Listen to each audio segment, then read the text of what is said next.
Hello, today I'm going to talk about my top 10 acid Western films. Now, before I get into it, I'm going to mention that this is not a video about spaghetti Westerns or John Ford type Westerns. This is specifically about acid Westerns, which are kind of like psychedelic Westerns. But if you like anything you see here, you can like and subscribe and hit the bell. And first, I'm going to say that I'm a big fan of all Westerns. And I obviously love the Sergio Leone Fistful of Dollars films. And I mean, I'll say this, that I think my favorite Western of all time is Once Upon a Time in the West, which I think is just brilliant. But that's more like operatic Western. These are going to be a little stranger than that. And I will say there are going to be minor spoilers for most of these. When I say minor, it's just going to be a little. But for a few of them, I'm going to have to talk more intensely. And I will mention before I get into that to warn you if I'm going to go too far into spoilers. So, what is an acid Western? That's the first question. It's psychedelic, kind of genre bending often. Usually there's some kind of avant-garde element, or maybe the soundtrack is kind of avant-garde. The cinematography is usually a little bit strange or unorthodox. A lot of the choices. There's this idea of the Weird West. There's a role-playing game called Deadlands, which I think is very acid Western. If you know about that game, you'll understand what I mean by the Weird West. You know, some of these movies are not typically Westerns. They're set in different places instead of the American West. So they have the vibe of the West, but they're not actually set in that location. Many of these films are kind of like character studies, so they focus really on character. And by doing that, they have kind of meandering plots, which aren't always very direct and straight, and kind of unconventional, I'd say. There's a lot of surreal elements. In some of these, there's kind of a religious element with focusing on redemption or vengeance or something like that. There can also be kind of metaphysical components to these. But I'm going to start with a few honorable mentions. One movie that was recommended to me many times, but I didn't really like that much, is a movie called Zachariah. It's from 1971, and it's kind of it's a Western, but it's kind of like a rock opera at the same time. And it examines the counterculture at that time. And to me, I think that actually takes away from the movie a little. And there's also another film on this list that flirts with the counterculture, but I think it does it way more effectively, and I'll get to that one in a moment. One film I actually like quite a lot, but I don't think it belongs on this list, is called Johnny Guitar. It's from 1954. So it's a little bit too early maybe to be kind of psychedelic, but it does have a lot of proto elements. Some great things about the film is it's got a very strong feminist lead. There's this kind of Puritan thing going on, and she's kind of this loose cannon, and the main character is played by Joan Crawford, and she's quite intense in the movie. There's a lot of interesting things with her costumes, and it's just a strange movie. It's got a really good twist ending. I recommend it as a film, but I don't know if it exactly belongs in my top 10, so I just wanted to mention it. One last one is Dead Birds, which is from 2004, and that has Henry Thomas and Michael Shannon in it, and it's more of a horror movie. That's why it didn't make the list, but it's about some Confederate soldiers that get onto this kind of haunted plantation, which is kind of this eldritch disaster, let's say. And I liked the movie. I thought it was pretty good for what it was. It's kind of a B movie, but I don't quite think it fits into the acid Western template, but it is pretty interesting. So if you like Civil War type things, you might like it. And number 10 is called Dust Devil, and it's directed by Richard Stanley. This film revolves around a mysterious and supernatural hitchhiker known as the Dust Devil who traverses the desolate landscapes of the Namibian desert. The drifter becomes entwined with the lives of a troubled woman and a determined police officer, leading to a chilling and redemptive conclusion. I think Richard Stanley is an interesting director. If you are interested in any kind of cosmic horror, I have one of his other films on one of my other videos here, my cosmic horror film top 10. He did a movie called Color Out of Space, which I think is an amazing movie. He also did a movie called Hardware, which I also think is pretty interesting.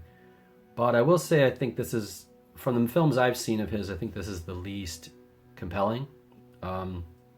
But it does fit all of the tropes for acid western, so it kind of squeezed in at number 10. There are apparently different versions of this film. The original was 1992, but that one was severely cut up apparently. The Weinsteins produced this film, and they didn't really like what he did, and eventually in 2006 there was kind of a final cut that was released, and that's the one I watched.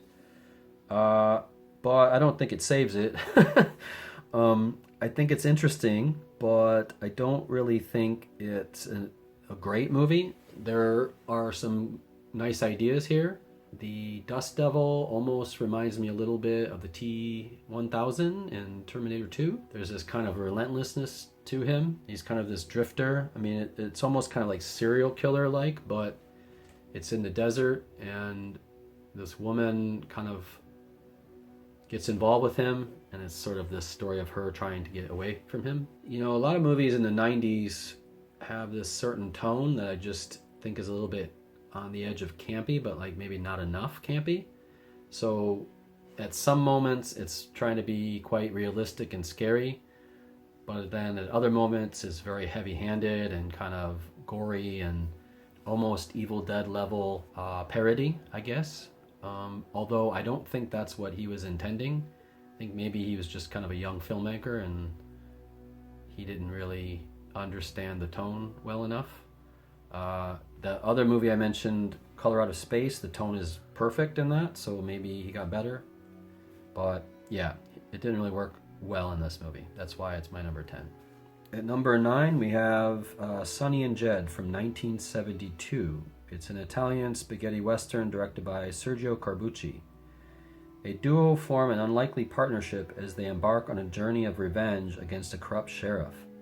It's a tale of two outsiders navigating a treacherous landscape while challenging traditional notions of heroism. It stars Thomas Milan, Susan George, and Telly Savalas, and the music was done by the maestro Ennio Morricone.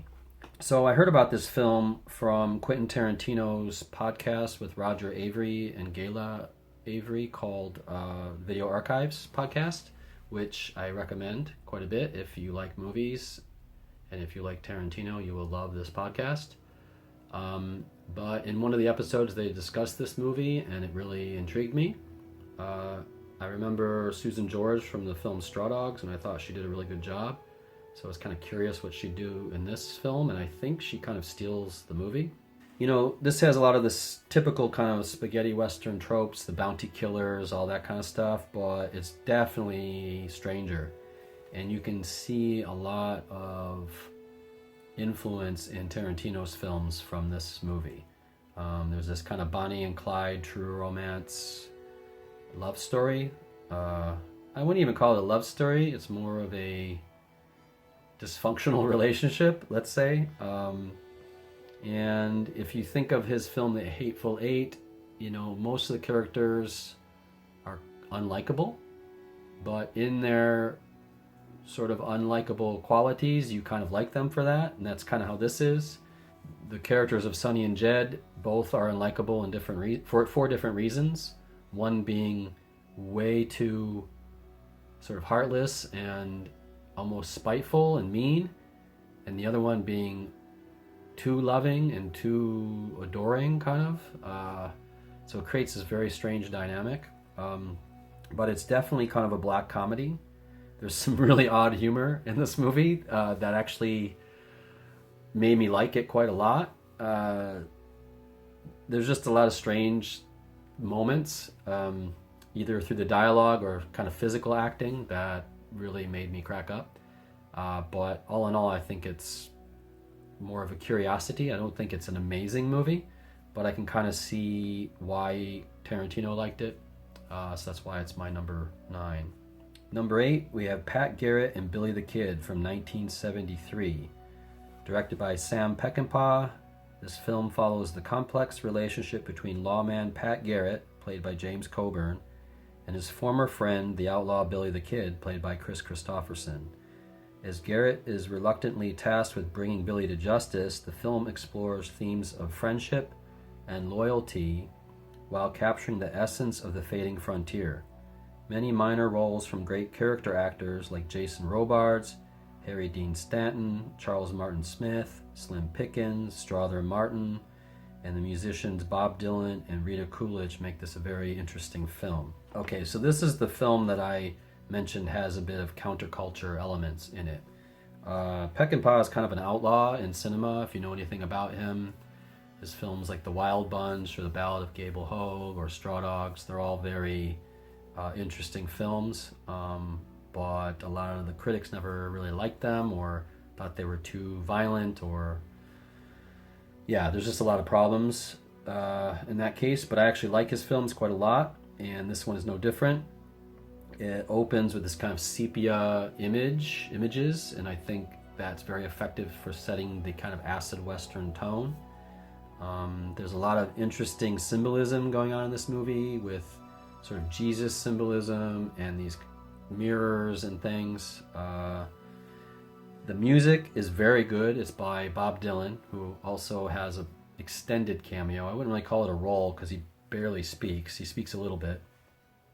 I kind of think he's a little bit of a distraction in the movie, but I can see kind of why he was included. It's good for press and stuff, but he did the soundtrack, and it's an amazing soundtrack.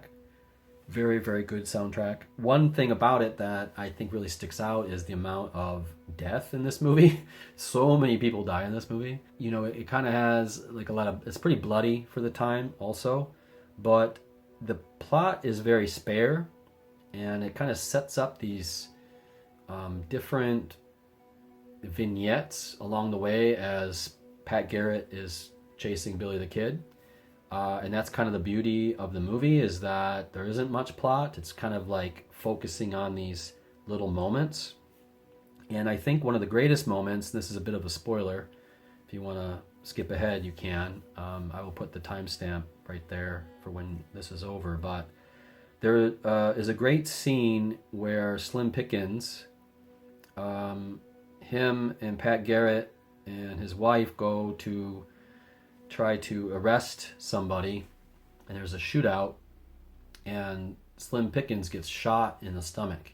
If you know anything about the actor, he's kind of a cartoon a little bit in many of the movies he's in. It's more comedic kind of role, but in this one he gets shot in the stomach, and you know that it's a lethal wound, and he kind of wanders off to this river, and he sits down at the river, and his wife comes, and she knows that he's going to die. And it's a very moving moment, and it's combined with Knocking on Heaven's Door by Bob Dylan, which is an amazing song, one of my favorites. And all of the elements just ring so true and so poignant. And I kind of think it's one of the best parts of the movie, actually. Because like the sun is kind of setting, you can see him looking at the sun, and the music starts playing, and his performance is brilliant. There's like this glint in his eye, like he knows he's about to go, and she's kind of crying, and it's very moving. And I also think that the end, when Billy finally gets his comeuppance, let's say, is also very moving, because James Coburn doesn't really want to kill him, but he knows he has to. And there's this image of him shooting this mirror, and then he shoots Billy and kills him, but then it cuts back to James Coburn looking in the mirror, and the mirror is broken. and it's really awesome imagery. But yeah, I mean, I don't know if this is Peckinpah's best film, but I definitely think it's interesting. At number 7, we have Deadlock from 1970. This is directed by Roland Klick, and it's a German film that tells the story of two outlaws who fight over a suitcase of money in a deserted quarry town. A caretaker and a wayfish mute woman complicate matters, leading to a tense and violent struggle for survival and greed. Of all the movies on this list, I think it kind of follows the Sergio Leone blueprint. And what I say about that is it's almost like a smaller version of Good and the Bad and the Ugly, but done in a very German way, if that makes sense. The opening sequence is interesting. The landscape that they're in, normally in these kind of movies, it's kind of the desert or steppes or like, a lot of sand, let's say. In this case, it's a lot of rocks and quarries, so it creates this atmosphere that's hard and unforgiving, I guess. As a typographer, my college degree is in book arts, so I did a lot of typography. I really, really appreciated the opening sequence, the typography in that. It's some of the best I've seen in a movie ever, because typically they're kind of lazy when they do the typography, but the font that they used was just perfect for it. And like I said, it's a good and the bad and the ugly kind of story. So there's these three main characters, and one of them is almost kind of like a Mick Jagger type outlaw. That's what he reminded me of. Then there's another one called Sunshine, which is more like the Lee Van Cleef character. Then there's this caretaker of the quarry who I think in Good and the Bad and the Ugly, I think his name's Tuco. He's the kind of the ugly character, let's say. And this guy's kind of similar. And they're all kind of fighting over this suitcase full of money. And then there's this waif and her mother that live there. And they're kind of strange. So it adds this weird element to the whole thing. The movie is very bleak. I would say the ending is almost kind of nihilistic in a lot of ways. But it's not really a Western in terms of like cowboy hats and that kind of thing, but all of the tropes of the Western, the kind of young gunslinger, the aged gunslinger, the money that they're trying to get, the greed, all that is there in this. And I think actually one of the best things about this movie is the soundtrack by the German krautrock band Can, which is amazing. Highly recommend it. Unfortunately, there's only like 3 songs that they play over and over again, and one in particular, but they're awesome and it fits the movie very well. And so I think it's pretty good.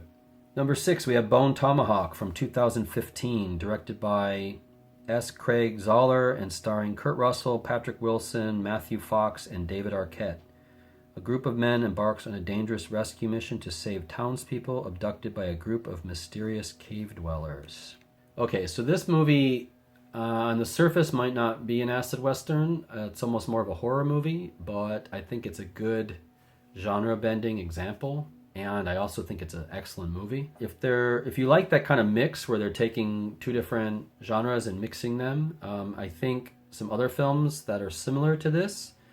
One would be Near Dark by Catherine Bigelow, and the other one would be John Carpenter's Vampires. And one more might be War Hunt, which is kind of a World War II war movie combined with witches. The movie Dead Birds I mentioned earlier, that kind of uses this idea as well. This movie is brutal. It's super brutal. And you don't really know how brutal it's going to get till it does. I mean, Kurt Russell is a great actor. I will watch anything with Kurt Russell. I also think Patrick Wilson is quite good. And, on the surface, the first maybe 2/3 of this movie is like a typical Western. So it doesn't really fall into the acid Western thing in the first 2/3. But then it takes a turn. If you've seen like From Dusk Till Dawn, you know how that movie feels like one movie at the beginning and turns into another movie? That's how this is. And when it turns, it definitely turns. And it's amazing. I thought this was a great film when I saw it, and it caught me off guard. A little bit before the turn, I started really getting into it because you're kind of wondering what's going on here. And then when it really happens and you're like, wow, this is crazy. And it's done very well. It's done with a realism that makes it terrifying. And you know, ghosts and things can be a little bit scary, but like real threats, and especially if you are at a disadvantage against them, can be very scary, and that's the case in this film. At number 5, we have The Proposition from 2005, a gritty Australian western set in the 1880s, directed by John Hillcoat. An outlaw is given a grim ultimatum by a lawman: either kill his psychopathic brother or see his younger sibling executed. As the outlaw embarks on a dangerous quest to fulfill the proposition, the film explores themes of morality, justice, and the harsh realities of the Australian outback. It stars Guy Pearce and Ray Winstone. Nick Cave wrote the screenplay and contributed to the score with Warren Ellis. So this is one of the films that is not like an actual Western, and I would say Deadlock is similar. I don't think it's supposed to be in the West. It's supposed to be somewhere else, whereas this one is in Australia. And what I appreciated about this is this sort of isolated and brutal environment. And big questions in the movie are like the morality of all the characters, because there's a lot of grayness here, especially the characters that are sort of perceived as good are not really that good. Aside from the main character, I would say he's the moral center of this movie. There's a lot of ideas about justice and how that's achieved, whether it's through the court system or through mob justice. The characters are very multidimensional, and there are definite consequences to all their actions through the film. The music is haunting, and I think it really works in terms of the kind of vibe that they're looking for, because it's set in the 1880s. It has this certain atmosphere. The outback is like a character in this movie. It's very surreal and kind of unforgiving. It's quite realistic, especially like with the bugs flying around, and a lot of the gore is quite visceral. I appreciated the kind of no nonsense, take no prisoners kind of aspect of it. When it goes there, it definitely goes there. It's sort of psychedelic in terms of kind of the abstraction in some of the scenes when they're kind of traveling, or you know, you're seeing the outback in its glory, and cinematography is really good. And I'll be honest, I was quite impressed by the screenplay. I didn't really think that Nick Cave could. I mean, usually when you think of like actors trying to get in, or I'm sorry, musicians or actors doing something that's not in their wheelhouse, you sort of think, oh, like it's not going to be that good. But I actually think it was quite solid screenplay, and I think the acting is amazing. I want to especially single out Guy Pearce. I think he is phenomenal in this movie. It's a very understated performance, but it is very... There's a lot of emotion conveyed without much emoting, if that makes sense. But the ending is quite tragic, and it kind of haunts you after it's over. And it's a bit sad, actually, as well. But I think it's a really good entry.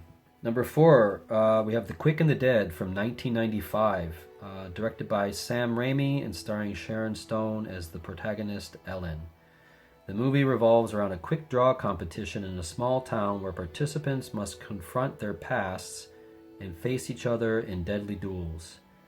It also stars Gene Hackman, Russell Crowe, Gary Sinise, Keith David, and Lance Henriksen, and with an early appearance by a young Leonardo DiCaprio. So this film is actually quite different than the rest on this list, only because most of the other films are very slow in terms of their kind of atmosphere and their deliberate pacing, whereas this is like super fast and kinetic.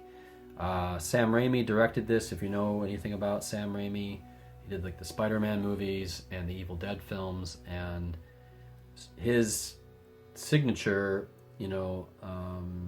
camera work is like quick zooms and exaggerated camera angles and very dynamic, and that is in this movie, but it's a Western. So by having all these strange camera devices and techniques, it really creates an odd Western, let's say. And I do like the kind of high stakes duel aspect. Usually in a movie, a Western movie, you'll have like one, maybe two duels, right?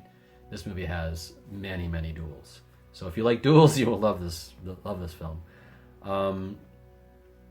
But the speed of this movie is just almost dizzying, and that's one thing I appreciate about it. It's also one thing that I think makes it seem like an acid Western is not all trips are created equal, let's say, and in this case, it's very quick and kinetic. And it's also a genre deconstruction, like many of the other films on this list. It has high feminist overtones, which brings me to Sharon Stone. I actually think she's quite underrated. If you think of films like Total Recall or Basic Instinct, I think she really nails those roles. And she does it here. And there aren't many films where the main character in a Western is a female. And she is one of them.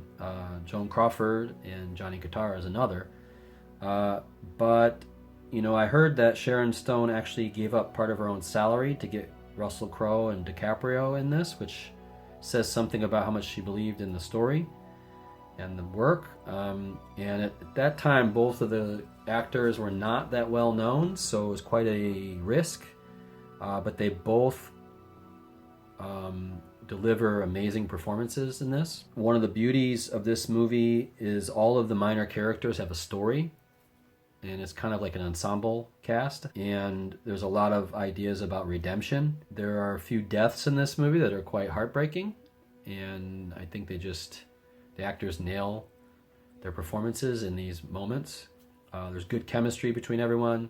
It's a fun movie. You don't always think of Westerns as being fun, but this is definitely a fun movie. At number 3, we have High Plains Drifter from 1973, directed by Clint Eastwood. In the film, Eastwood plays a mysterious stranger who arrives in a small town and takes on the role of a vengeful protector against a group of outlaws. But there's more than meets the eye. I think I'm going to have to say that I can't really talk about this movie without getting into spoilers. So if you want to skip it, first I'll say that it's an excellent Western. If you like Clint Eastwood, you're going to love this movie. But in order for me to talk about it correctly, I'm going to have to get into deep spoilers. So I think if you don't want to hear that, you can skip ahead to the timestamp. This is one of Eastwood's first directorial attempts, and I think he does it quite well. He is able to break out of his man with no name character quite well with this. It has some really abstract credits. One trope of the Western in general is the drifter, or the guy that comes into town. And in this case, the shot of him kind of coming out of the desert in the heat and everything is very memorable. You could almost say that it's supernatural, and I'll get more to that in a second. As far as Eastwood in this, I think he delivers a great performance. Instead of his poncho from Man with No Name, he has a trench coat and sort of black hat, and I think he looks pretty badass. I heard they might make a Dark Tower TV show. Mike Flanagan, the guy that did The Haunting of Hill House, among other movies, other TV shows on Netflix, he is trying to get that off the ground. And if you know anything about the Dark Tower, which is kind of an acid Western in some ways, you'll know that the character Roland is basically like Clint Eastwood. And I could imagine him looking a lot like the character in this movie, if they ever do it. If they model him after this character, I think it will be brilliant. But he looks badass. The movie is darker than a lot of the other Westerns that Eastwood was in.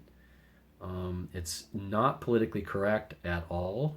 There are some pretty shocking moments in it. And when you're watching it at first, you're thinking, wow, he's a really bad guy. But then as the movie unfolds, you start realizing that maybe he's not even a guy at all. Maybe he's kind of a force. The movie's very brutal and cynical. And I mean, I'm really getting into deep spoilers here now, but basically there's this murder of this character. I guess he's like a sheriff or something, and he's murdered by a bunch of people in the town. And nobody helps this man. Eastwood's character comes into the town, and he's almost like an avenging angel, or like the angel of death, kind of. And he appears as a gunslinger, right? You're just thinking he's a normal guy at the beginning of the film. Well, I wouldn't say normal guy, a good gunslinger, but just a man. But as the movie starts to unfold, you start realizing that maybe there's more to him, and that maybe he is supernatural, maybe he's not. You're not really sure. Basically what happened is the town kind of sold their souls, and he's kind of the comeuppance, even to the point where at one point he's like painting the sign of the town away to make it read hell, and he makes them all paint the town red, all the buildings red. So he's kind of creating this hell for them. And like most of these movies, you know, he comes into town, then he leaves the town, and the whole place has changed, and that's basically what happens here. But in this case, it's not. I mean, it could be a guy, but I think it's meant to be sort of supernatural. It ticks every box that an acid western has to tick. The music is good. It's similar to Ennio Morricone, but a little bit more atonal and kind of. I think there's even some synth in there. A little bit here and there. Cinematography was good. The characters were good. He was excellent in it. It does have this kind of religious vengeance overtone, you know. There's a metaphysical element to it, whether he's real or a ghost or whatever the hell he is. I don't know. Anyway, it's a good film. Number 2, we have El Topo from 1970. A surreal and symbolic Western film directed by Alejandro Jodorowsky. The story follows a mysterious gunslinger, El Topo, as he embarks on a spiritual and violent journey through the desert, encountering bizarre characters and engaging in surreal duels, ultimately seeking enlightenment and redemption. Jodorowsky also does the eerie soundtrack, stars in the lead role, and wrote the screenplay. So of all the films on this list, I think this is the most acid. If you know anything about Jodorowsky's films, they're quite odd and a bit occult and very symbolic and very psychedelic, and this one is no different. I will say that this is not my favorite film of his. My favorite is Holy Mountain. I think that's an amazing film. But this is similar in a way. It's kind of explicit. It almost feels like an exploitation film in a lot of ways. There's a lot of symbolism and allegory, a lot of religious symbolism, which also appears in Holy Mountain, and kind of occult things. It almost feels like kind of a fever dream, or like it's not real. I think I remember like there being like someone with no legs in it for a lot of the movie too. Like there's a lot of weird stuff. It has a lot of cult status. I mean, people rave about it as a cult film, and I think they're right about that. In fact, I think most of his films have cult status. He was supposed to do Dune, which I think would have been amazing, but that never ended up happening. But there is an interesting documentary about Jodorowsky's Dune, if you ever want to check that out. But I saw this movie years and years ago, so it's not quite fresh in my mind. I do remember when I saw it, I was also reading Thus Spoke Zarathustra by Nietzsche. And for some reason, those two things kind of meld in my brain, because in Zarathustra, it's like the man coming down from the mountain and kind of trying to like, he's kind of in a way like a drifter. You know, he comes into the town and tries to convince people of something, and then they just reject him because like, no, you don't know what you're talking about. And he goes back up to the mountain. And it's kind of similar in this movie. Like he's kind of this drifter like in most westerns, but there's almost like this spiritual aspect to the film. If you know anything about Jodorowsky's movies, they tend to have these really strong symbolic moments where he's using animals, or the way that the room that the people are in is painted. They're very artistic. They're very of that time. Most of them having come out in the 70s. When I saw Holy Mountain, I felt like there was so much in this movie that I didn't really know what it was doing things to me that I didn't even understand. And I think that's similar in El Topo. And the music is interesting. I mean, there's a lot of interesting things about it. I do think it fits as almost a quintessential acid western. And the only reason it's not at number one is because number one is just, for me, just an awesome movie, and I think it slightly nudges up past El Topo. Number one, we have Dead Man from 1995, directed by Jim Jarmusch, and stars Johnny Depp as the main character, William Blake, and Gary Farmer as his psychopomp guide, Nobody. It features his surreal and existential journey through the American frontier. The film is notable for the many cameos and the soundtrack by Neil Young. Some of the cameos include Crispin Glover, Robert Mitchum, Iggy Pop, Gabriel Byrne, John Hurt, Alfred Molina, Billy Bob Thornton, Jared Harris, and Michael Wincott. So I think the reason this is number one is as a perfect package, or a complete package, it gets kind of a 10 in every way, in my opinion. Firstly, I think it's the best Jim Jarmusch movie. I like many of his other films, but I think this one just has all the right elements. It's filmed in black and white, which is a little unusual compared to the other movies on this list, but I think it really works well in black and white, and I'm glad he did that. The main character is named after William Blake, but you're kind of thinking that that's not his real name. It's his kind of alias, but by naming him that, it creates a lot of symbolism, and some comedy as well. In fact, there's more comedy in this movie than I think all the other movies on this list. But strangely, even though it has so much comedy, it is also very thought-provoking and kind of meditative. And the cinematography is beautiful, especially in the black and white. The blacks are very rich black and the whites are very bright. So it creates this kind of existential good versus evil, kind of like in everything. It's hard to explain, but that's kind of how I felt when I was watching it. One of the greatest things about the film is Johnny Depp's performance. People forget how good Johnny Depp could be, I think. He's had a lot of legal troubles, and, he did a lot of big budget films over the last 10 or 20 years. And I'm not saying those are bad movies, but back at this time, I think he was more of an outlaw in terms of his performances, and I think he really nails this. In fact, it's hard to imagine anyone else playing this role. If you don't know Johnny Depp's work, like his real work, let's say, like this or Ed Wood, most of the movies from that period, even Edward Scissorhands, I think he's really good in. Blow is another movie he's great in. Gilbert Grape, What's Eating Gilbert Grape, another great Johnny Depp performance. If you don't know those things, you should go back and check some of them out, because he is definitely a great actor.